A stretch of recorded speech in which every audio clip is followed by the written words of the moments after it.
മലയാള സിനിമയായ ലോക chapter 1 Chandra box ഓഫീസിൽ റെക്കോർഡുകൾ തകർത്തുകൊണ്ട് മുന്നേറുകയാണ്.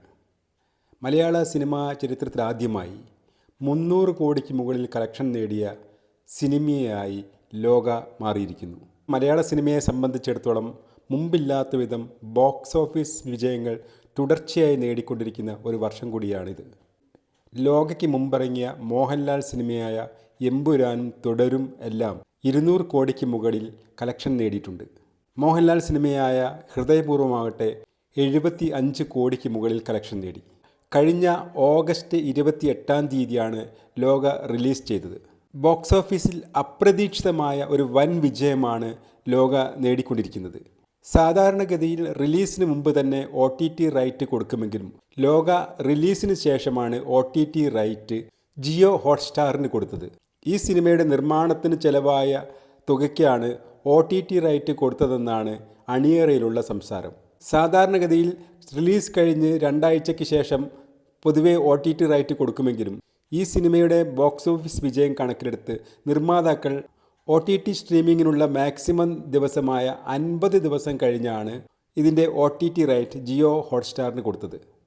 അതുപ്രകാരം ഒക്ടോബർ 17-ാം തീയതിയായിരുന്നു ഇതിൻ്റെ OTT സ്ട്രീമിംഗ് ആരംഭിക്കേണ്ടത്. ഇന്ത്യയെമ്പാടുമുള്ള സിനിമാ പ്രേമികളായ പ്രേക്ഷകർ ആകാംക്ഷയുടെ കൂടിയാണ് ഇതിൻ്റെ OTT സ്ട്രീമിങ്ങിനായി കാത്തിരുന്നത്. മലയാളം പോലെ താരതമ്യേന വളരെ ചെറിയ ഒരു ഫിലിം ഇൻഡസ്ട്രിയിൽ നിന്നും ഇങ്ങനെയൊരു വലിയ ഹിറ്റ് വരുന്നത് ആദ്യമായിട്ടാണ്. അതുകൊണ്ട് തന്നെ ഇന്ത്യയാകമാനമുള്ള പ്രേക്ഷകർ OTT സ്ട്രീമിങ്ങിന് വേണ്ടി കാത്തിരിക്കുകയായിരുന്നു. എന്നാൽ ആ കാത്തിരിപ്പിൻ്റെ ഫലം പ്രേക്ഷകർക്ക് നിരാശയാണ് കൊടുത്തത്. ഈ സിനിമയുടെ OTT സ്ട്രീമിംഗ് ഒക്ടോബർ 17-ാം തീയതി നടന്നില്ല. അത് മറ്റൊരു ദിവസത്തേക്ക് മാറ്റിവെച്ചിരിക്കുന്നതായാണ് അറിയുന്നത്. സാധാരണഗതിയിൽ OTT സ്ട്രീമിംഗ് റൈറ്റ് കൊടുത്തു കഴിഞ്ഞാൽ കൃത്യമായും ആ ദിവസം തന്നെ സിനിമ OTTയിൽ വരാറുണ്ട്. തുടരും എന്ന സിനിമ തിയേറ്ററിൽ നല്ല രീതിയിൽ ഓടിക്കൊണ്ടിരിക്കുമ്പോൾ തന്നെയാണ് അത് OTTയിലേക്ക് വന്നത്.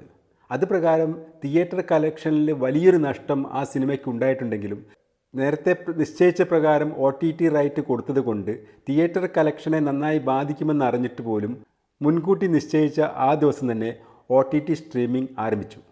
എന്നാൽ ലോക ഇപ്പോഴും നല്ല രീതിയിൽ തിയേറ്റർ കളക്ഷൻ നേടിക്കൊണ്ടിരിക്കുന്നതിനാൽ ഇതിൻ്റെ നിർമ്മാതാക്കൾ നേരത്തെ ജിയോ ഹോട്ട്സ്റ്റാറുമായി ഉണ്ടാക്കിയ OTT കരാറിൽ ഭേദഗതി വരുത്തിയതായാണ് അറിയാൻ കഴിയുന്നത്.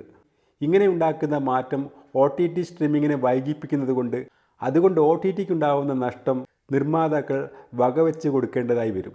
അതുകൊണ്ട് തന്നെ നേരത്തെയുള്ള കരാറിൽ നിന്നും വ്യത്യസ്തമായ ഒരു പുതിയ കരാറായിരിക്കും ജിയോ ഹോട്ട്സ്റ്റാറുമായി ലോകയുടെ നിർമ്മാതാക്കൾ ഉണ്ടാക്കിയിരിക്കുക.